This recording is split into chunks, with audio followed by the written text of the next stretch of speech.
Unconscious processes are in a compensatory relationship to consciousness. The conscious and the unconscious are not necessarily in opposition, but mutually complement each other to form a totality, the self. When you begin to see too much, something inside you shifts forever. At first, it feels like light entering a dark room. Clarity, freedom, a sudden sense that everything finally makes sense.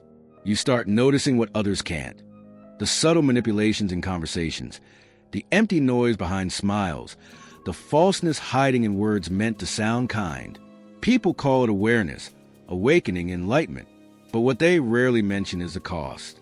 The moment you truly see, you lose the ability to look away. You can never again pretend that you don't know. You can't unsee the games, the masks, or the quiet despair that people hide behind success. And that realization changes everything. Jung once warned that consciousness is a late and dangerous achievement. It separates man from nature and from himself. To wake up, then, is to be exiled from the comfort of ignorance. You become a traveler between worlds, one foot in the ordinary, the other in the unseen. The same street you walked yesterday now feels haunted with meaning. Every stranger becomes a mirror. Every silence hides a story. And you begin to sense that life is speaking to you in symbols, whispering in patterns that only the soul can hear. At first, this feels mystical. Numbers repeat. Dreams intensify. People appear at just the right moment to say exactly what you needed to hear. You start to believe that everything is connected, and it is. But as your vision sharpens, so does the loneliness. Because seeing too much isolates you. You realize that most people don't want truth. They want comfort. They want their illusions intact, their stories unchallenged. When you speak from the depth you've touched, they look at you as if you're speaking another language, one they've long forgotten. This is the shadow side of awakening, the burden of clarity. Awareness doesn't always bring peace. Sometimes it brings dissonance, the painful recognition that the world you knew was built on fragments, projections, and collective lies. Jung described the unconscious as autonomous, alive, and filled with images that can both heal and destroy. When consciousness expands too quickly, those images flood in unfiltered. You begin to dream of faces you don't recognize, symbols you can't explain, emotions that don't feel like your own. The psyche, in its mysterious wisdom, is trying to restore balance, but to the ego, it feels like drowning in truth. So you do what most awakened souls try to do. You attempt to go back. You chase old pleasures, old distractions, old versions of yourself. But the illusion no longer fits. What used to satisfy now feels empty. The laughter you once shared sounds hollow. The job that once defined you seems absurd. It's not that the world changed, it's that your eyes did. Once you've glimpsed the machinery beneath appearances, reality itself starts to feel transparent, fragile, like a stage set trembling under the weight of its own pretense. And this is where the real danger begins. Not in seeing the darkness outside, but the one reflected within. Because every external illusion you expose mirrors an inner one. You start to notice the masks you wear, the roles you played, the ways you betrayed your own soul for acceptance. Jung called this moment the confrontation with the unconscious, and it is both sacred and terrifying. You begin to sense that the shadow you once feared in others was never separate from you. The liar, the coward, the manipulator, they all live somewhere inside, waiting to be faced, waiting to be redeemed. This vision is not meant to destroy you, but to awaken you to your wholeness. Yet before it heals, it wounds. To see too much is to bleed through the eyes of the soul. And still, something in you knows that this is not madness, it's metamorphosis. You are no longer just a spectator of life. You are being initiated into its hidden architecture. You start to walk slower. You listen more deeply. You stop reacting and begin responding. You realize that silence can say more than words ever could. Maybe this is what real sight costs. To see without turning away, to love without illusion, to stand in the storm of awareness and not flinch. Those who endure the seeing don't return to who they were. They evolve into who they truly are. And perhaps that's the hidden promise buried within the pain, that the eye that once wounded you is the same one that will one day set you free. But here's the question few dare to ask. What happens when you see more than your heart can hold? What happens when the mirror of awareness reflects not only beauty and truth, but also the unbearable weight of everything false? What really happens when we see what we were never ready to see? The excess of consciousness is like staring at the sun for too long. First it illuminates, then it blinds. In the beginning, the light feels pure, divine, liberating. You think you escaped the fog that keeps most people asleep. But soon you realize that awareness has its own gravity. It pulls you in until you can no longer tell where the light ends and the burning begins. Jung warned, the stronger the light of consciousness, the deeper the shadow it casts behind us. The mind that once sought understanding now trembles beneath its own intensity. You wanted clarity, but clarity doesn't comfort. It exposes. It strips away the soft illusions that made life bearable. You start seeing the hidden machinery of existence, the invisible hands of fear and desire moving people like puppets. Every conversation feels staged, every opinion borrowed. You recognize manipulation in kindness, avoidance in love, pride disguised as humility. What you once admired now looks hollow.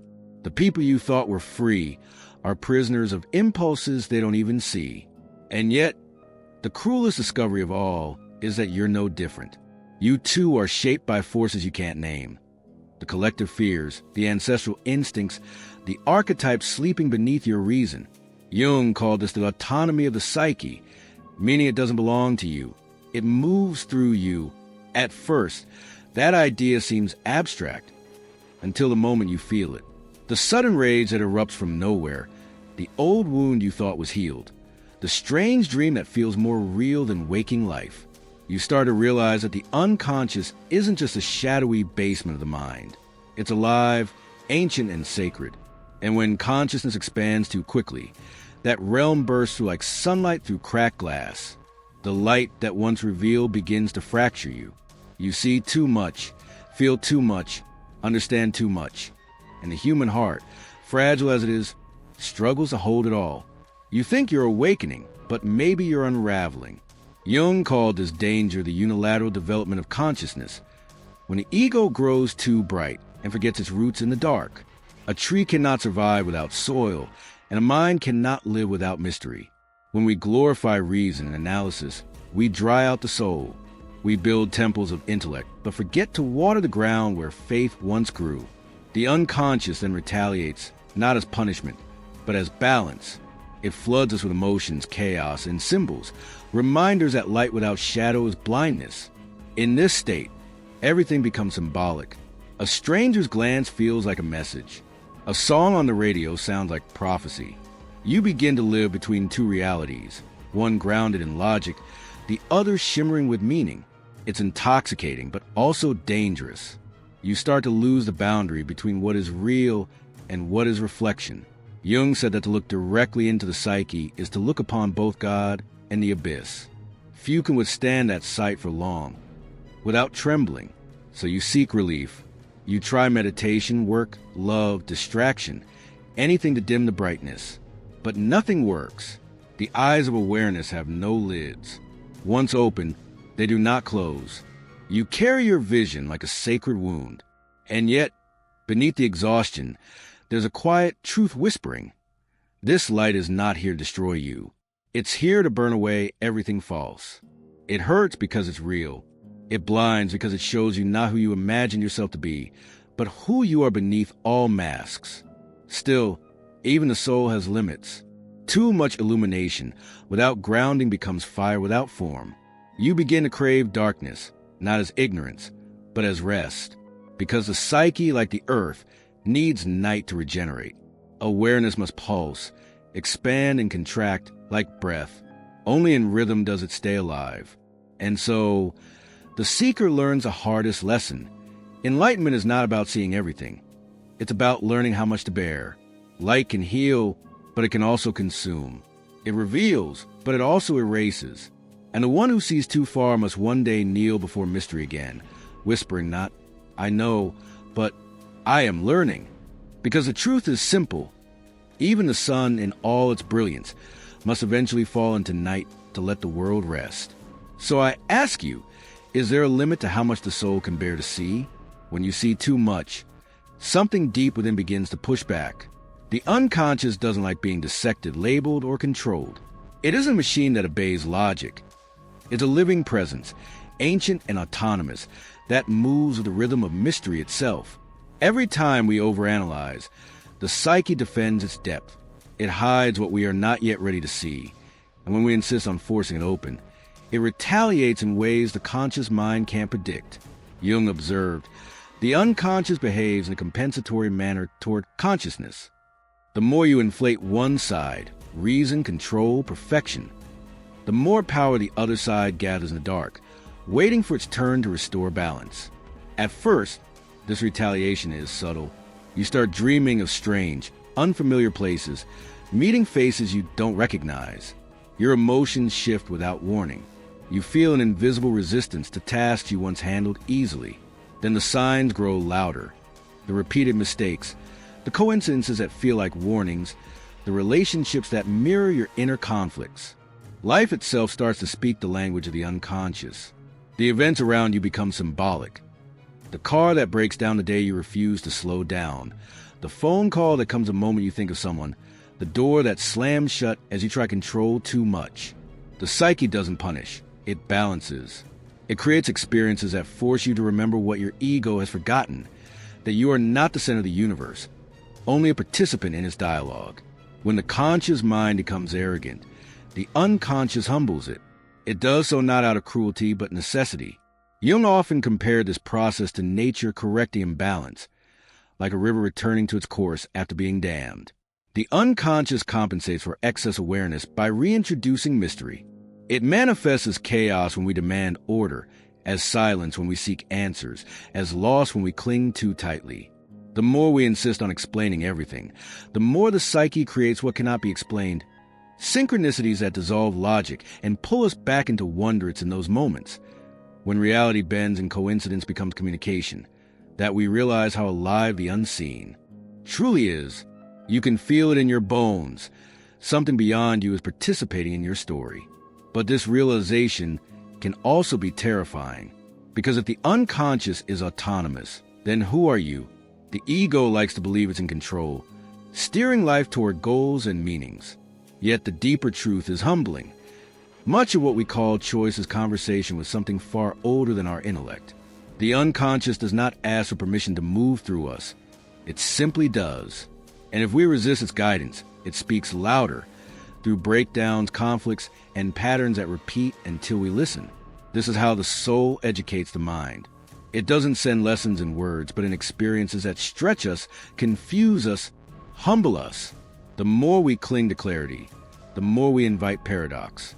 Jung called this the sacred tension between opposites, the place where transformation occurs. In this tension, the unconscious doesn't destroy the ego, it reshapes it. It cracks it open to make space for something larger. What we call crisis is often the psyche's way of demanding expansion. And yet, when this dynamic intensifies, many mistake it for failure. They think they're falling apart, when in truth, they're being rebalanced. Depression, anxiety, burnout, these are not always signs of weakness. Sometimes they're messages from the unconscious, demanding that you feel what you refuse to feel. The dreams grow darker, the synchronicities sharper, the emotions rawer. The psyche is reclaiming its shared soul. Ignore this call, and the voice of the unconscious will grow louder. The symbols will multiply. The coincidences will tighten around your life like threads, weaving a pattern you can't escape. The unconscious will not be silenced. It doesn't care about your comfort. It cares about your wholeness.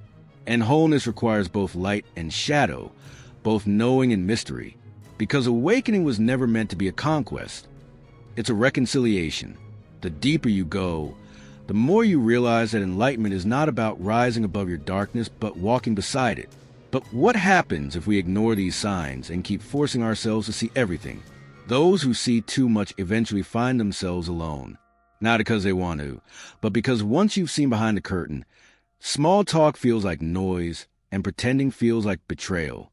You can sit among friends, laugh at the right moments, nod when expected, but something in you remains detached, observing from a distance. You notice the emptiness in words, the repetition of rituals, the mechanical rhythms of daily life. It's not arrogance. It's awareness. You no longer fit the pattern because you can see the threads that weave it. Jung called this exile the inevitable fate of the lucid soul, the one who wakes up inside a dream and realizes that most of humanity is still asleep. At first, you try to bridge the distance. You tone down your thoughts, hide your intensity, try to appear normal. But the cost of that disguise is suffocating. You start to feel like a ghost in your own life, watching the world through glass. Every conversation becomes a mirror showing you how far you've drifted. It's not that others change. It's that your perception expanded beyond the shared illusion. And with that expansion comes a strange kind of fatigue. Seeing too much drains you. It's heavy to hold so many layers of truth in a world built on surfaces. Jung warned that this stage carries a great danger. Inflation. When consciousness expands too far, it begins to mistake itself for the totality of the psyche, as if awareness alone were God. The greatest peril, he said, is to believe oneself to be what one only experiences. When that happens, the ego swells with light until it bursts. What was once insight becomes delusion. The seeker begins to believe they've transcended humanity, when in truth they've merely lost contact with it. That's when isolation deepens into something colder. You stop feeling part of the human story. The world becomes distant, dreamlike, almost unreal. Days blur. You go through motions that use of matter, work, goals, relationships, but they feel hollow, drained of meaning. The same sensitivity that once awakened you now exhausts you. You begin to long not for more knowledge, but for rest, a simple, human kind of peace. Yet peace feels impossible when every moment mirrors infinity back at you. This is the shadow side of awakening, the loneliness of being too awake. You begin to confuse vision with superiority, detachment with wisdom, solitude with enlightenment. You walk through the world feeling both burdened and blessed, torn between compassion and exhaustion.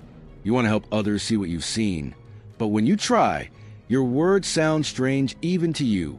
How do you describe the invisible? How do you explain to someone asleep what the dawn looks like? And so you retreat, not out of pride, but out of weariness. You crave silence, nature, the company of things that don't pretend. The sea, the wind, the stars. You seek the stillness where you can breathe without performing. Yet even in that solitude, the tension remains. The mind keeps searching for meaning, trying to organize the chaos into story and structure. But the heart, more honest and fragile, whispers, I don't want more meaning. I just want rest. It's here that many break. The constant self-reflection, the endless awareness becomes unbearable. Seeing the patterns of life doesn't make pain disappear. It makes it sharper. You realize that insight doesn't always bring peace. Sometimes. It only removes the illusions that once protected you from despair. You stand between worlds, too conscious to return to ignorance, too human to live purely in spirit. It's a holy exhaustion, the soul's cry for integration. This is a crucifixion of the awakened, not nailed by others, but by perception itself. You've seen the mechanism of the soul, but not yet learned how to live with it. You've touched the infinite, but forgotten how to be small.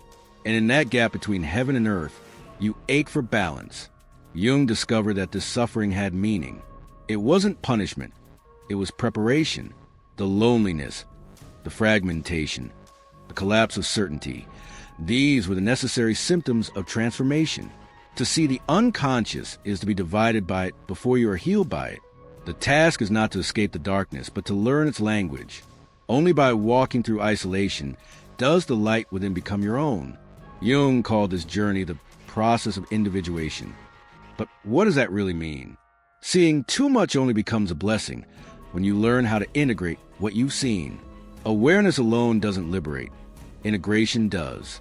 Jung described this bridge between worlds as a transcendent function, the meeting point where consciousness and the unconscious begin to speak the same language. It's not an intellectual theory. It's an inner process that slowly unites the opposites tearing you apart. He wrote that this function arises from the union of conscious and unconscious contents, and its purpose is healing through wholeness. But to reach it, you must walk through the tension, not around it. Step one is recognition, admitting that you are not only light, Most seekers stop here because they prefer to think of themselves as awakened. But awakening that excludes a shadow is still sleep. You cannot transcend what you haven't embraced. Begin by noticing the parts of yourself you repress. Envy, fear, control, pride, the hunger to be right. Don't fight them. Observe them with the same honesty you once used to expose the illusions of others. What you judge outside is what still asks for acceptance within. Step 2 is integration. Here you start to listen instead of react. You pay attention to your dreams, your triggers, your body's quiet signals. The unconscious speaks in symbols, not as problems to solve, but as invitations to evolve. That recurring dream, that sudden irritation, that coincidence that won't leave your mind. They are not random. They're messages from the deeper layers of the psyche, guiding you back to balance. Write them down. Sit with them. Don't rush to decode. Let meaning reveal itself in time. Step 3 is conscious action. Insight means nothing without embodiment. Turn perception into practice. When anger rises, pause before it becomes a weapon. When fear whispers, listen before you react. When your ego demands to be right, choose silence instead of domination. This is how awareness turns into wisdom, through small, deliberate acts that honor the soul more than the self. Jung often said that the individuation process is not about perfection, but about becoming real. To live what you know is to become whole. Step 4 is surrender. This is the hardest part because it feels like losing control, yet it's the only way to gain peace.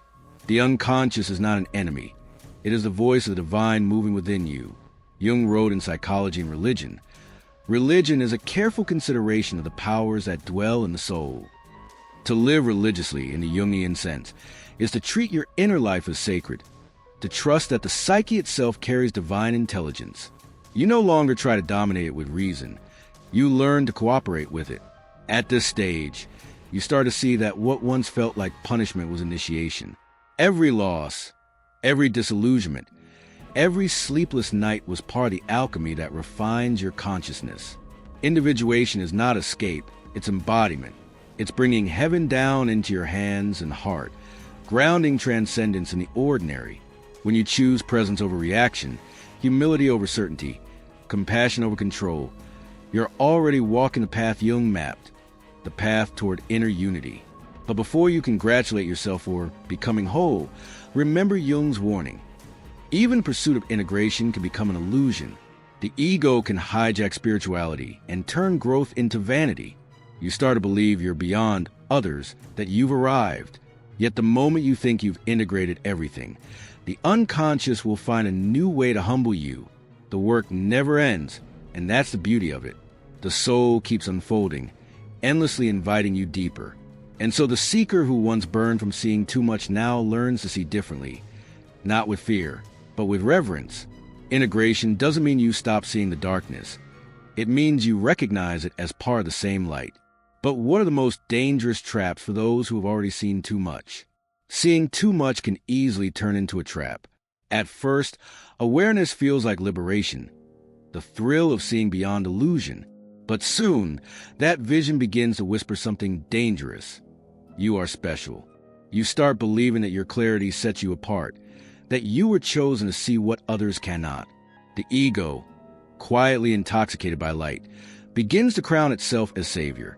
Jung warned of this inflation, the moment when consciousness, overwhelmed by its own brightness, mistakes itself for the source of light. What was once revelation becomes pride in disguise. The seeker starts to believe they must awaken everyone else. Every conversation turns into a mission.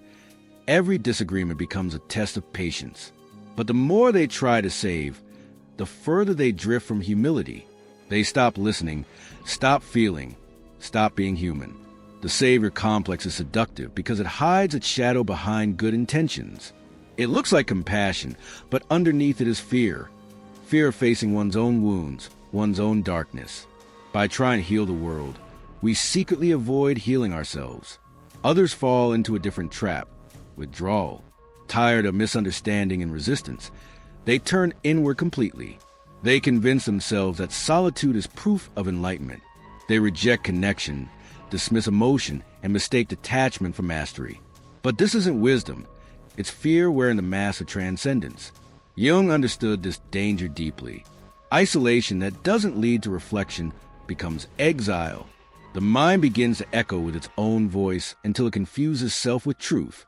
What feels like peace is often just numbness, a sterile light that no longer warms. True awakening is never self-glorifying. It's humbling. Jung wrote that the only real light is the one that has passed through darkness and learned to serve without exaltation. To serve means to embody what you've seen quietly, to live truth, not preach it. The awakened one doesn't stand above the world, but walks within it, carrying awareness like a lamp, not a sword. The more you see, the gentler you become. You stop correcting others and start listening to life itself. You learn that helping doesn't mean saving. It means being present, rooted, real. Avoiding inflation requires a daily act of remembrance. I too am part of the unconscious I observe. You are not outside the dream. You are within it. Every insight you gain is also a mirror of your own shadow. The wise don't claim to be awakened. They continue awakening. They don't cling to light. They allow it to pass through them. For the moment you believe you've reached the end of your journey, the unconscious will show you how much further there is to go. And this humility becomes freedom. You no longer chase meaning, nor cling to understanding. You simply participate, aware, imperfect, alive. Awareness stops being a performance and becomes prayer. You move through the world quietly transformed, not needing to prove anything to anyone. Because now you know that the greatest teachers aren't those who shine the brightest, but those who let the light reveal what is human. When you survive the temptations of ego and solitude, when you walk through both pride and despair and return with your heart still open, something miraculous happens. The eyes that once judged now bless. The vision that once separated now connects. You realize that seeing is not about control, it's about communion. From this point, sight changes its nature. You stop looking at life and begin seeing through it. Everything, pain, beauty, loss, joy, becomes transparent to meaning. You no longer seek to rise above the world. You start to serve it quietly from within. That is how true wisdom is born, not through superiority, but through surrender. And when perception softens into compassion, the light that once burned now heals. You no longer need to be the savior, because you remember what the soul always knew. We are all walking each other home. And what is born after the eye learns to see without judgment. True awakening isn't about seeing more. It's about seeing with more humility. The one who has walked through the fire of awareness and survived the flood of the unconscious is no longer the same. The old I that wanted to understand everything has dissolved. What remains is not knowledge, but wisdom, a quiet, merciful clarity that no longer needs to analyze, define, or prove. It simply observes, not to control, but to comprehend. The consciousness that once pierced the darkness with questions now rests in stillness, content to live the answers. You begin to realize that the purpose of seeing was never to separate yourself from others, but to return to them with gentler eyes. The world no longer feels like an illusion to escape, but a living symbol to embrace. The wounds you carry to become windows. The shadows that frightened you are now teachers. Every experience, even pain, begins to feel sacred, part of a larger pattern too vast to grasp, yet too intimate to deny. The same eyes that once judged now soften, recognizing the divine in what is flawed, the meaning in what once felt meaningless. This is the synthesis Jung called the self, the union of opposites, the sacred marriage between the conscious and the unconscious. When this union happens, life regains depth. You no longer see yourself as the center of the story, but as a thread woven through something infinite. The battle between knowing and not knowing ends. You stop demanding that life makes sense and start sensing life instead. Every breath becomes an act of participation in the mystery. You are no longer a seeker. You are the sought. The soul that once broke under the weight of truth now finds peace in its embrace.